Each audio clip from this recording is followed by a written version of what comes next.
अस्सलाम वालेकुम 10th class. आज हमने इस्लामिक इख्तियारी का हमने शुरू किए थे टॉपिक मौज़ूआती मुताला शुरू किया था। हम तहारत के बारे में रीडिंग कर रहे थे।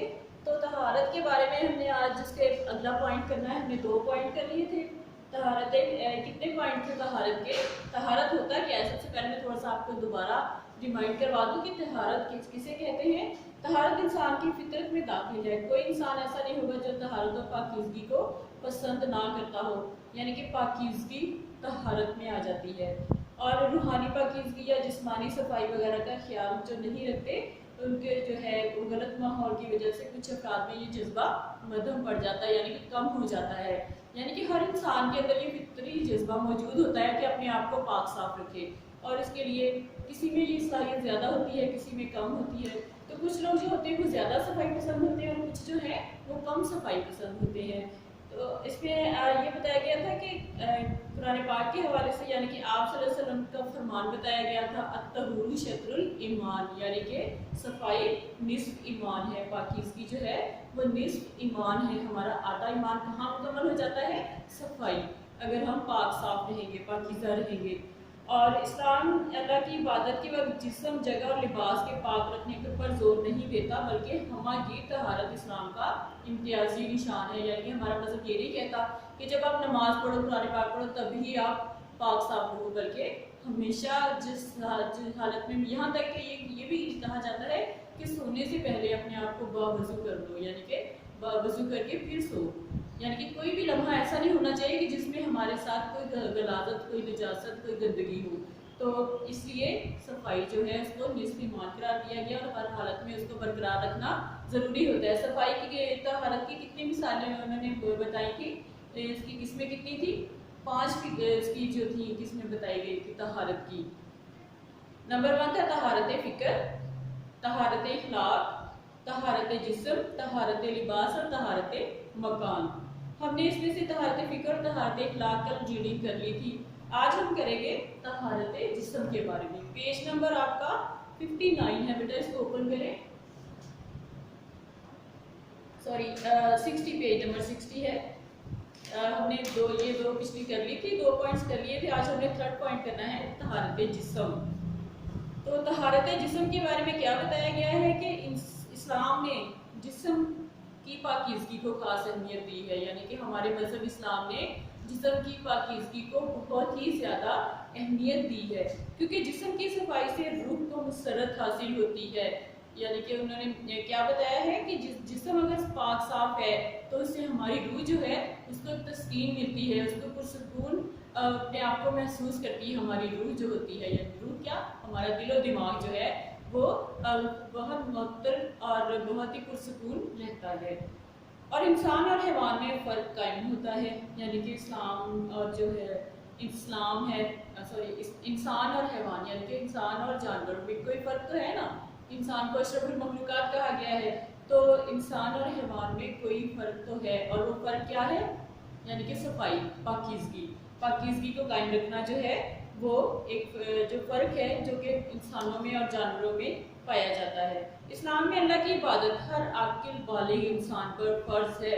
यानी कि इस्लाम में अल्लाह की इबादत जो है हर अक्लमंद और बालिग, यानी कि उम्र के जिस हिस्से से इबादत फ़र्ज़ हो जाती है, उस हिस्से तक पहुँचने तक इंसान पर जो है अल्लाह की इबादत फ़र्ज़ हो जाती है। चूँकि अल्लाह की ज़ात सबसे पाक है, अब हमारे नज़दीक सबसे अजीम और पाक साफ हस्ती कौन सी है? अल्लाह ताला की हस्ती है। इसलिए उसकी इबादत के वक्त हर किस्म की नजासत से जिस्म का पाक होना अशद ज़रूरी है। यानी कि एक पाक हस्ती के सामने सजदा रेज़ होने के लिए, हमें उसकी इबादत करने के लिए, उसका शुक्र बजा लाने के लिए उसकी इबादत करनी चाहिए, हमें उसकी हम्द सना करनी चाहिए। तो उसमें हमें उसके सामने आने से पहले अपने आप को क्या करना है? पाकीज़ा करना है, पाक साफ करना है, बावज़ू होना है। यानी कि किसी किस्म की भी निजासत या गंदगी इंसान के जिस्म के साथ नहीं होनी चाहिए जब वो अपने रब के हुजूर पेश हो। और वज़ू को नमाज की शर्त बना दिया गया है, और वज़ू जो है उसको शर्त के तौर पे रख दिया गया है कि अगर वज़ू होगा तो ही आपकी इबादत जो है वो कबूल की जाएगी, वरना नहीं की जाएगी। وضو کے ارکان و سنن پر اگر نظر ڈالیں تو معلوم ہوتا ہے کہ طہارت کا کس قدر بہترین طریقہ اسلام نے رائج کیا ہے۔ اگر ہم غور کریں کہ وضو کے کیا کیا ارکان ہیں تو ہمیں یہ پتہ چلتا ہے کہ طہارت جو ہے وہ سب سے بہترین طریقہ ہے جو کہ اسلام نے رائج کر دیا ہے، جس کو کہ مقرر کر دیا ہے۔ اس عبادت سے پہلے وضو کرنا جو شرط قرار دیا گیا ہے، تو اس کا جو ہے کتنا اس میں اسلام نے اس کا کس قدر بہترین طریقہ جو ہے پیش کیا ہے۔ وضو سے جہاں جسم کی ظاہری غلاظت دور ہوتی ہے، وہاں روحانی طور پر بھی مسرت حاصل ہوتی ہے۔ یعنی کہ وضو کرنے سے کیا ہوگا، ہم ہاتھ منہ دھوتے ہیں، کہنیوں تک اپنے بازو دھوتے ہیں، پاؤں دھوتے ہیں، کلی کرتے ہیں، اور جو ہے سر کا مسح کرتے ہیں، منہ کو 3 بار دھوتے ہیں۔ اس طرح سے کیا ہوتا ہے، یعنی کہ وضو کرنے سے کیا ہوتا ہے کہ ہمارا جسم جو ہے تازگی محسوس کرتا ہے، ایک فرحت محسوس کرتا ہے، کیونکہ جب ہمارے جسم سے غلاظت دور ہو جاتی ہے، پانی کے ساتھ بالکل پاک صاف ہو جاتا ہے، تو ہمارا روح جو ہے جسم کا سکون محسوس کرتی ہے۔ ورنہ اگر گندگی ہوگی، پسینے سے شرابور ہوگے جسم، اور ہمارے جو لباس ہوگا وہ بھی گندا ہوگا، ہم نے نہایا نہیں ہوگا، تو کیسا ہوگا، ایک بے چینی سی رہتی ہے۔ آپ غور کیجیے گا، کبھی اس طرح کی حالت میں اگر آپ ہوں تو آپ کو ایک بے چینی سی محسوس ہوگی۔ جیسے ہی آپ نہائیں گے یا وضو کریں گے تو آپ کو ایک فریشنس ملے گی، یعنی کہ ایک تازگی کا احساس ہوگا۔ تو اسی طرح سے وضو کرنے سے انسان کو ایک مسرت حاصل ہوتی ہے، روحانی طور پہ وہ مسرت خوشی حاصل ہوتی ہے۔ جن چیزوں سے وضو ٹوٹ جاتا ہے پر غور کیا جائے تو اندازہ ہوتا ہے کہ کس قدر چھوٹی سے چھوٹی نجاست، جس کا ظاہری اثر بھی جسم پر نہ ہو، وضو کو توڑ دیتی ہے۔ اب اگر غور کیا جائے تو ایسی کون سی چیزیں ہیں جن سے وضو ٹوٹ جاتا ہے، یعنی کہ کچھ چھوٹی سے چھوٹی بھی نجاست آپ کے جسم کے ساتھ لگ گئی، لیکن وہ آپ کے جو ہے ظاہری طور پہ نظر نہیں آئی، لیکن اس سے آپ کا وضو جو ہے وہ ٹوٹ جاتا ہے۔ اور ایک مسلمان کو اثر نو نماز کے خاطر وضو کرنا پڑتا ہے، اور اس کے لیے کیا ہوتا ہے کہ نماز کی خاطر دوبارہ پھر وضو کرنا پڑتا ہے۔ پھر جب غسل کے مسائل پر نظر ڈالیں تو اسلام کا فلسفہ طہارت اور کھل کر سامنے آ جاتا ہے۔ پھر اگر غور کیا جائے کہ غسل، اب نہانے کے بعد سب سے جو اہم طریقہ کیا ہے، غسل کرنا، یعنی کہ اس کے لیے پورے جسم جو ہے وہ اس کو پانی کے ساتھ دھویا جاتا ہے۔ تو پھر جب غسل کے مسائل پر ہم غور کریں تو اسلام کا فلسفہ طہارت اور بھی کھل کر سامنے آ جاتا ہے، اور وہ ہر صورت میں انسانی روح نفرت اور تنگی محسوس کرتی ہے۔ یعنی کہ ہر وہ صورت جس میں، ہر صورت کون سی، یعنی کہ نجاست کی کوئی بھی صورت ہو تو اس میں انسان کی روح جو ہے وہ کیا کرتی ہے، ایسے ہوتا ہے جیسے دم گھٹ رہا ہو۔ گندگی کی حالت میں کیا ہوتا ہے، ایسے محسوس ہوتا ہے کہ جیسے دم گھٹ رہا ہو۔ تو اس میں انسان کی روح جو ہوتی ہے وہ ایک نفرت سی محسوس کرتی ہے، اور تنگی سی، گھٹن سی محسوس کرتی ہے۔ اسلام میں غسل کو واجب یا سنت بنا دیتی ہے۔ پھر اسلام میں غسل کو واجب کیا ہے، ضروری، یا پھر سنت کیا ہے، نبی پاک صلی اللہ علیہ وسلم کے بتائے ہوئے طریقے کے مطابق جو کام کیا جاتا ہے اسے سنت کہا جاتا ہے۔ تو پھر غسل جو ہے اس کو اسلام میں واجب یا سنت بنایا گیا ہے، اور غسل کر کے انسان روحانی فرحت محسوس کرتا ہے۔ یعنی کہ جب انسان غسل کرتا ہے، نہاتا ہے، پاک صاف ہو جاتا ہے، تو اس کی روح کو ایک تازگی محسوس ہوتی ہے، فرحت محسوس ہوتی ہے، ایک طرح کی خوشی محسوس ہوتی ہے، انسان اپنے آپ کو بالکل ہلکا پھلکا محسوس کرتا ہے۔ جبکہ نجاست کی حالت میں کیا ہوتا ہے کہ ایسے ہوتا ہے جیسے بہت زیادہ وزن ہمارے جسم کے اوپر پڑا ہو، لیکن جیسے ہی نہاتے ہیں، پاک صاف ہو جاتے ہیں، تو ایسے ہوتا ہے کہ جیسے ہماری روح جو ہے پرسکون ہوگی، انسان اپنے آپ کو ہلکا پھلکا محسوس کرتا ہے، اور اس کی ذہنی پریشانی اور تنگی ختم ہو جاتی ہے۔ یعنی کہ اس کی جو ذہنی پریشانی ہوتی ہے، ایک طرح کی ٹینشن ہوتی ہے، وہ دماغی طور پر وہ ختم ہو جاتی ہے، اور تنگی جو ہوتی ہے، گھٹن کا احساس جو ہوتا ہے وہ بھی ختم ہو جاتا ہے، اور ایک تازگی کا احساس ہو جاتا ہے۔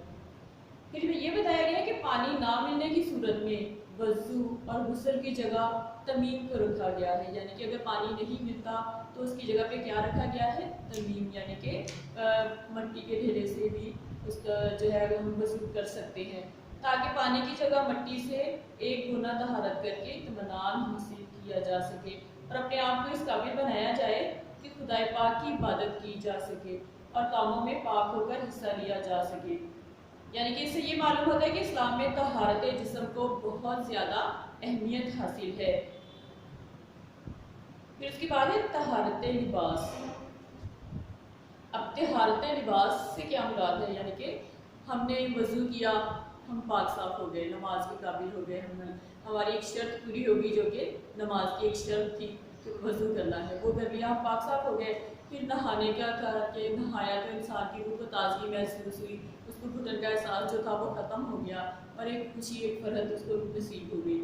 फिर उसके बाद क्या है लिबास। लिबास के बारे में बताया है कि यानी लिबास का हर किस्म की गलाजत से पाक होना, यानी कि हमने हर वक्त कोशिश करनी चाहिए, सिर्फ ये नहीं कि नमाज के वक्त या फिर कुरान पाक पढ़ते वक्त या अल्लाह की इबादत करते वक्त ही हमारा लिबास साफ हो, बल्कि कोशिश करनी चाहिए कि एज वेल एज पॉसिबल जहाँ तक हो सके हमारा लिबास जो है पाक साफ हो। ये नहीं कि हम नए नए लिबास पहने, बल्कि चाहे पुराना ही लिबास हो लेकिन उसको धो के साफ करके फिर पहनना चाहिए। नमाज की सूरत में जिस तहारत को मद्देनजर रखा जाता है वो सफाई से भी बुलंद पाकीज़गी है, यानी कि नमाज की सूरत में जिस तहारत को सामने रखकर एक अहम नुक्ता समझा जाता है जिसको, वो क्या है, सफाई से भी बुलंद क्या है, पाकीज़गी है। अल्लाह ताला का इरशाद है पासियाबा का फतहिर, यानी कि सूरह मुदस्सर में है अपने कपड़े पाक रखिए, यानी कि अपने जो लिबास है उसको पाक साफ रखो। इस्लाम में निजासत जो है उसकी मुख्तलिफ इकसाम बयान करके इंसान को हर किस्म की निजासत के मुतल्लिक अहकाम बता दिए गए हैं जो कि फिक़्ह की किताबों में दर्ज झेल हैं। ये हम उसके बाद भी पढ़ेंगे। आज का हमारा जो लेक्चर है वो तहारत जिस्म था और थोड़ा सा हमने तहारत लिबास के बारे में पढ़ा। उसके बाद हम तहारत लिबास थोड़ा सा हम नेक्स्ट पॉइंट में भी अगले लेक्चर में करेंगे। अब मैं आपको उसकी शॉर्ट क्वेश्चन जो है वो करवा देती हूँ।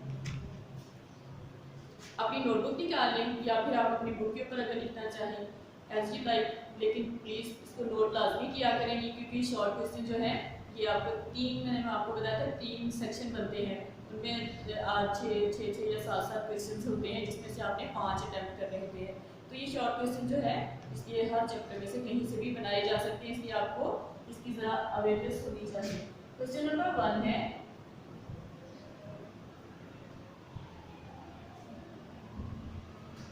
इंसान और हैवान में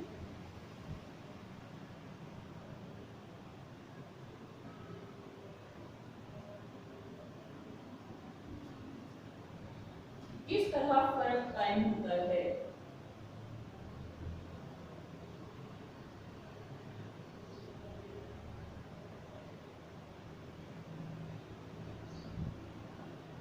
अब सवाल नंबर 1 का जवाब आप देखिएगा, तहारत जिस्म के फर्स्ट लाइन में देखिएगा, इस्लाम ने जिस्म की पाकीज़गी को खास अहमियत दी और क्योंकि जिस्म की सफाई से रूह को मसरत हासिल होती है और इंसान और हैवान में फ़र्क कायम होता है। इस्लाम में अल्लाह की इबादत हर अक़ील वाले इंसान पर फ़र्ज है।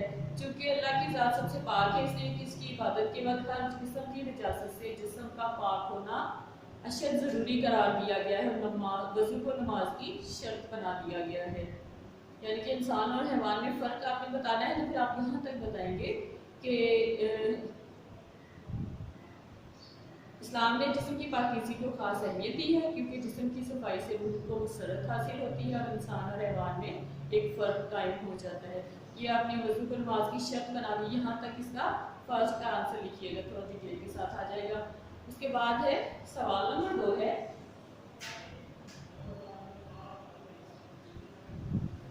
वज़ू के क्या फ़ायदे हैं।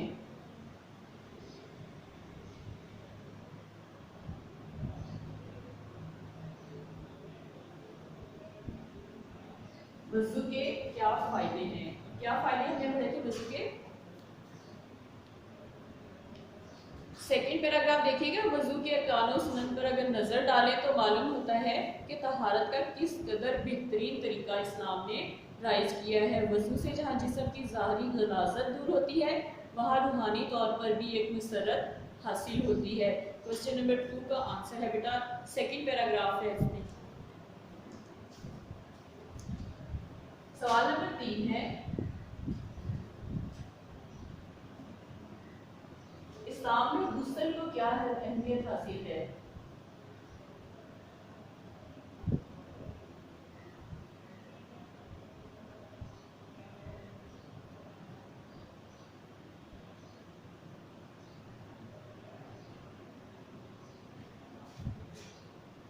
ये वज़ू और गुस्ल के बारे में जो क्वेश्चंस होते हैं ये बहुत ही इंपॉर्टेंट होते हैं और अक्सर बोर्ड में आते हैं। ये बोर्ड के पॉइंट ऑफ व्यू से वेरी इंपॉर्टेंट क्वेश्चंस हैं ये।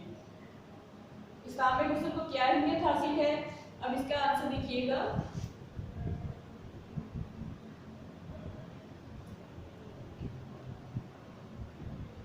फोर्थ पैराग्राफ बेटा देखिएगा पेज नंबर 60 पर फोर्थ पैराग्राफ। फिर जब गुस्ल के मसाइल पर नजर डालें तो इस्लाम का फलसफा तहारत और खुलकर सामने आ जाता है।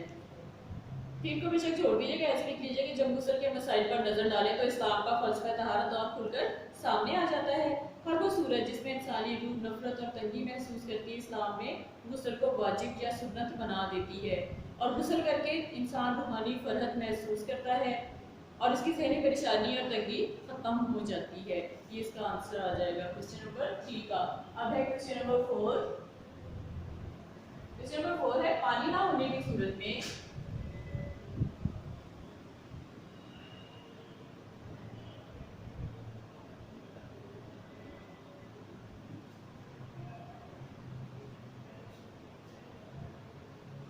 किस तरह वज़ू या गुस्ल किया जाता है।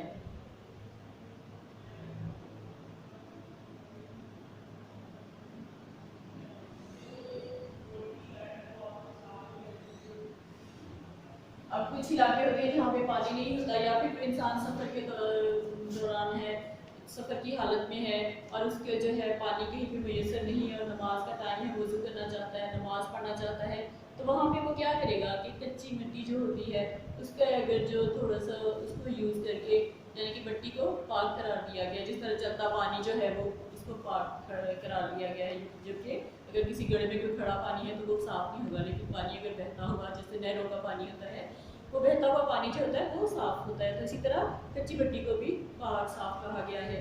तो मिट्टी के ढीले के साथ भी वज़ू या फिर गुस्ल अगर करना चाहें तो वो भी अपने जिस्म के ऊपर उसको फेर कर एक तरह से उसका वज़ू भी हो सकता है और उससे गुस्ल भी हो सकता है। ये उस सूरत में होता है जहाँ पे पानी नहीं होता। ठीक है, तो अब इसका आंसर देखिएगा पानी ना मिलने की सूरत में ये जो है इसका तहारत जिस्म का लास्ट पैराग्राफ देखिएगा। पानी ना मिलने की सूरत में यहाँ से लेकर वज़ू और गुस्ल की जगह तमीम को रखा गया है ताकि पानी की जगह मिट्टी से एक गुना तहारत हासिल करके इत्मीनान हासिल किया जाए और अपने आप को इस काबिल बनाया जाए कि खुदा पाक की इबादत की जा सके और कामों में पाक होकर हिस्सा लिया जा सके। और इससे मालूम होता है कि इस्लाम में तहारत जिस्म को बहुत ज़्यादा अहमियत हासिल है। ये पूरा पैराग्राफ इसका जो है आंसर में आ जाएगा। फिर इसके बाद हमने तहारत लिबास पॉइंट थोड़ा सी उसकी भी रीडिंग की थी, तो एक क्वेश्चन में उसका भी आपको लिखवा देती हूँ। क्वेश्चन नंबर 5, तहारत लिबास से क्या मुराद है।